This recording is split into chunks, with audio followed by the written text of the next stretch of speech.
Movie के starting में हम एक लड़की को देखते हैं जो कि एक स्टोरी नरेट कर रही होती है, यानी हमें एक कहानी सुनाती है और वो कहानी होती है उसकी माँ से जुड़ी हुई। उसकी स्टोरी में जो पहला कैरेक्टर हमें दिखाया जाता है वो एक लड़की है। उसका नाम हैना है और वो यूनिवर्सिटी गोइंग स्टूडेंट है। वो बहुत अच्छी तरीके से क्लास ले रही होती है, लेकिन तभी देखती है कि उसकी क्लास में एक ऐसा लड़का है, उसके पास कोई बुक नहीं है, लेकिन फिर भी वो सारा का सारा लेक्चर नोट कर रहा है और वो बैठा भी अकेला हुआ है, किसी से बात नहीं कर रहा, कुछ बोल नहीं रहा। इवन उसके पास उसका स्टूडेंट बैग भी नहीं होता और क्लास से जाने से पहले वो अपनी अटेंडेंस भी मार्क नहीं करवाता।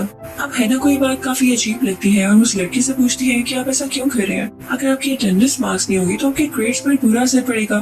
तो वो लड़का आगे से हैना को कहता है, इस बात की किसको परवाह है, मैंने तो यूनिवर्सिटी में एडमिशन सिर्फ टाइम पास के लिए लिया, हो सकता है कि मैं कल से यूनिवर्सिटी भी ना आऊँ। हैना उसे गेट तक फॉलो करती है। अब यहाँ पर ये लड़का चला जाता है। अब हमें हैना की पर्सनल लाइफ के बारे में कुछ बताया जाता है। हैना एक बहुत ही सीधी सादी और अच्छी लड़की है और साथ साथ वो जॉब भी कर रही है, यानी वो पढ़ भी रही है और जॉब भी कर रही है। अब नेक्स्ट डे हम देखते हैं कि वो उसी लड़की के बारे में सोच रही होती है। वो अपनी क्लास में बैठ के यही सोच रही होती है कि पता नहीं वो लड़का आज आएगा या नहीं, मुझे कल उससे उसका कोई कॉन्टेक्ट नंबर ले लेना चाहिए था। अभी वो इन्हीं सोचों में गुम होती है कि वो लड़का क्लासरूम में आ जाता है। हैना को उसे देखकर थोड़ा अच्छा लगता है और आज वो दोनों एक ही साइड पर बैठते हैं और वो दोनों एक ही बुक से पढ़ने लगते हैं। अब इसके बाद से इनमें काफी अच्छी अंडरस्टैंडिंग हो जाती है। वो लड़का रोज यूनिवर्सिटी आता था, ये दोनों साथ बैठते थे, साथ पढ़ते थे, साथ लंच शेयर करते थे, यानी इनका काफी ज्यादा वक्त एक साथ गुजरने लगा था।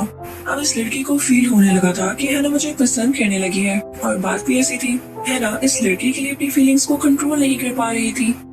और अगर बात की जाए लड़के की तो ऐसे लगता था जैसे उसके दिल में कुछ छुपा हुआ है, वो हैना से कुछ शेयर करना चाहता है लेकिन वो कर नहीं पा रहा।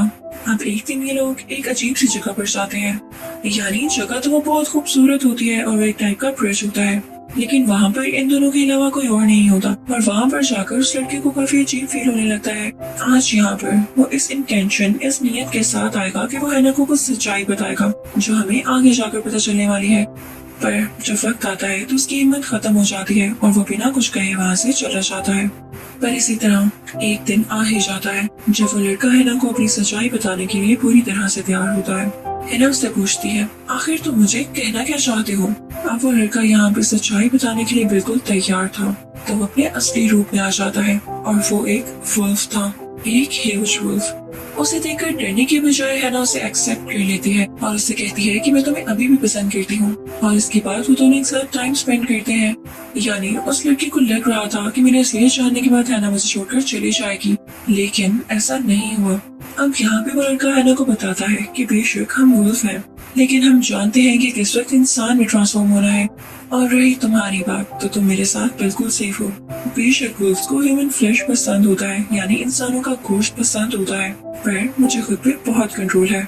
कुछ दिन बाद हम देखते हैं कि हैना एक्सपेक्ट कर रही होती है। हैना और वो लड़का एक अच्छा कपल बन चुके थे, इन दोनों की प्यारी सी क्यूट सी बेटी होती है और ये दोनों उसका नाम यूकी रखते हैं। जी हाँ, यूकी वही लड़की है जो हमें एक कहानी सुना रही है अपनी माँ के बारे में, यानी यूकी की माँ हैना। फिर हम देखते हैं कि कई साल गुजर जाते हैं। हैना और वो वुल्फ लड़का एक साथ बहुत अच्छी जिंदगी गुजार रहे होते हैं और फिर इनका बेटा भी होता है। पर एक दिन हैना को बैठे बिठाए खबर मिलती है कि उसका हस्बैंड यानी वो वुल्फ मारा गया है। वो शिकार कर रहा था और उसी दौरान वो जख्मी हुआ और वहीं पर मर गया। अब वहाँ पर क्लीनिंग सोसाइटी के लोग उसे लेने के लिए आए, पर हैना ने उनसे रिक्वेस्ट की कि मेरे हस्बैंड को मुझे दे दो। उसने क्लियरली नहीं कहा, वो बस यही कहती रही कि मुझे ये वुल्फ दे दो। तो उन लोगों ने हैना को वुल्फ नहीं दिया, बल्कि उन्होंने हैना को धक्का देकर गिरा दिया। हैना यहाँ टूट से गई थी, उसका प्यार, उसका शोहर यहाँ पर जा चुका था और अब उसे अकेले अपने दो मासूम बच्चों को पालना था। अब हैना क्योंकि एक नॉर्मल इंसान थी तो उसके लिए इन वुल्फ चिल्ड्रन को पालना थोड़ा मुश्किल हो रहा था। वो ऐसे कि जैसे इन बच्चों को गुस्सा आता है अपने बाप की तरह वुल्फ में कन्वर्ट हो जाते, और अभी क्योंकि ये छोटे थे तो इन्हें खुद पर कंट्रोल भी नहीं करना आता था और साथ ही साथ इन्हें भूख भी बहुत ज्यादा लगती थी। अब हैना क्योंकि सिंगल मदर थी तो इनका खर्चा कैसे अफोर्ड करती, बस इसी के लिए वो काफी मेहनत कर रही थी। अब एक दिन हैना के घर कुछ लोग आते हैं। वो हैना से कहते हैं कि आपके बच्चों को अभी तक कोई वैक्सीन नहीं लगी, बेहतर होगा कि आप उनको लगवा लें। पर हैना उनको मना कर देती है और उन्हें जाने का कहती है। क्योंकि वो भी जानती थी कि उसके बच्चे किसी भी वक्त वुल्फ में बदल जाएंगे और ये उसके लिए रिस्की काम है अगर बाहर के लोगों को पता चला। और वो इस तरह से अपने बच्चों को छुपा छुपा कर तंग आ चुकी थी, तो वो डिसाइड करती है कि जहाँ वो रह रही है यानी टोक्यो, वो उसे छोड़ देगी और एक डिजर्टेड जगह पर चली जाएगी जहाँ आसपास ज्यादा लोग नहीं होते। जल्द ही ये लोग उस जगह पर शिफ्ट हो जाते हैं, पर जो घर ये लोग लेते हैं वो काफी पुराना और टूटा हुआ होता है। फिर हैना साथ साथ उसे ठीक कर रही होती है। इसके दोनों बच्चे यूकी और उसका भाई काफी खुश होते हैं क्योंकि ये लोग नेचर की तरफ आ गए थे और वुल्व्स को तो वैसे ही वाइल्ड नेचर काफी पसंद है।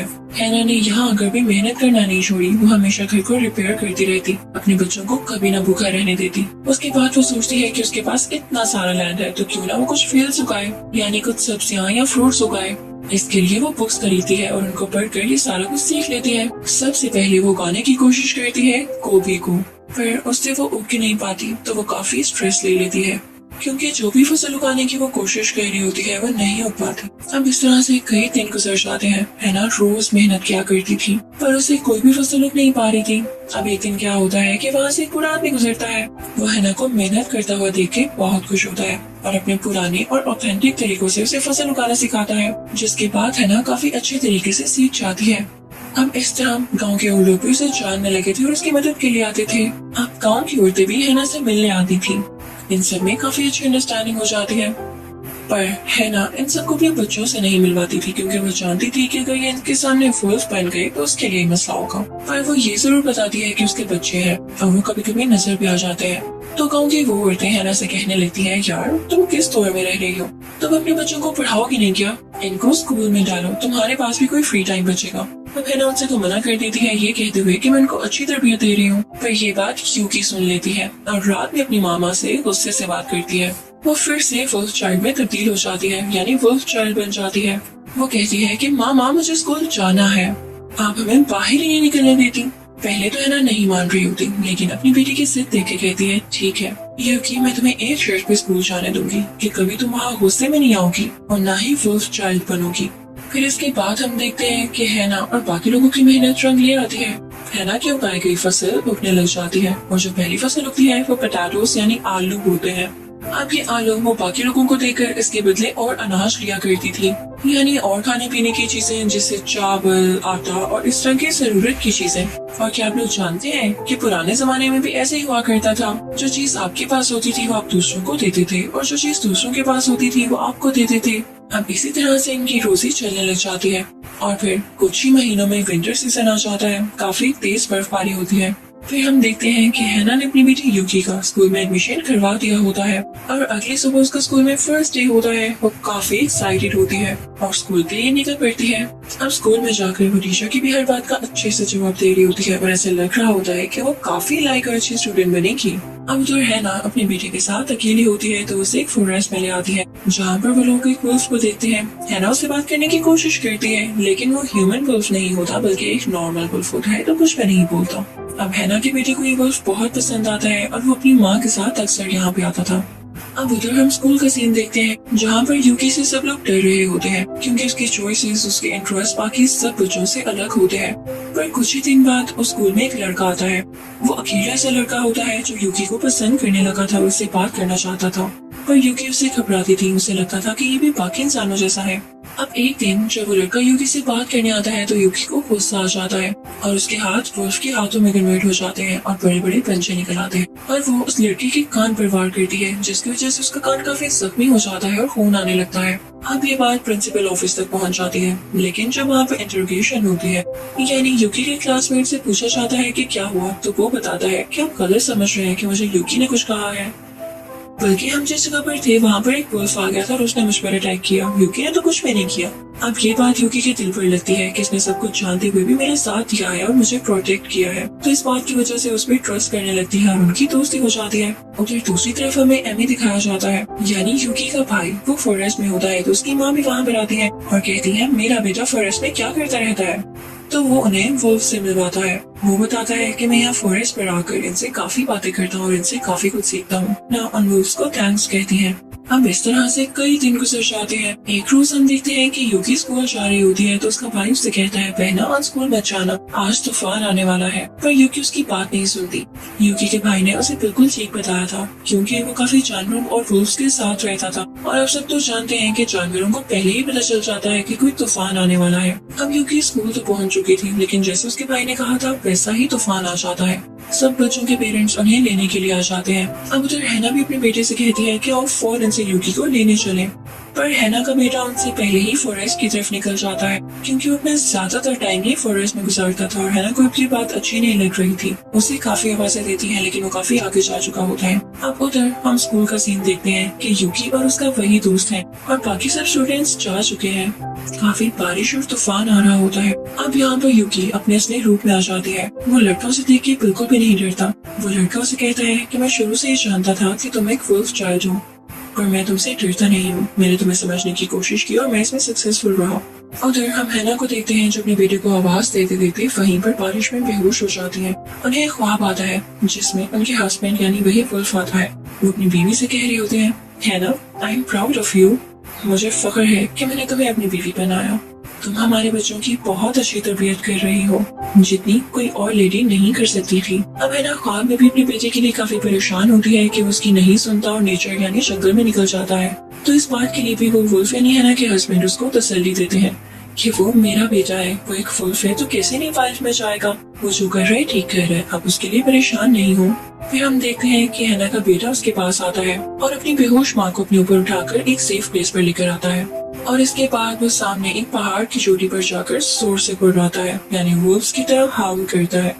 और उसकी माँ है ना, जब ये देखती है तो उनकी आंखों में आंसू आ जाते हैं और वो अपने शोहर वुल्फ को याद करते हुए कहती है कि मेरा बेटा तो अपने बाप पे गया है, मैं ऐसे ही से रोक रही थी, ये तो एक वुल्फ है, मेरा वुल्फ चाइल्ड।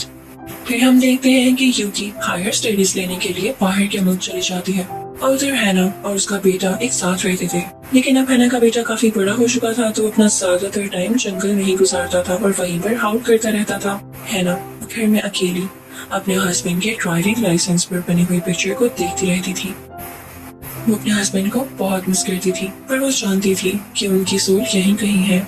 उनकी दुआएं और उनकी यादें हमेशा इसके साथ हैं। और अब तो वो अपने बेटे को बढ़ता हुआ भी देख रही थी और उसे पता था कि ये भी अपने बाप की तरह बनेगा और हर बार उसके हाउल करने पे वो बहुत खुश होती थी। इसी के साथ ये मूवी यहीं पर एंड हो जाती है।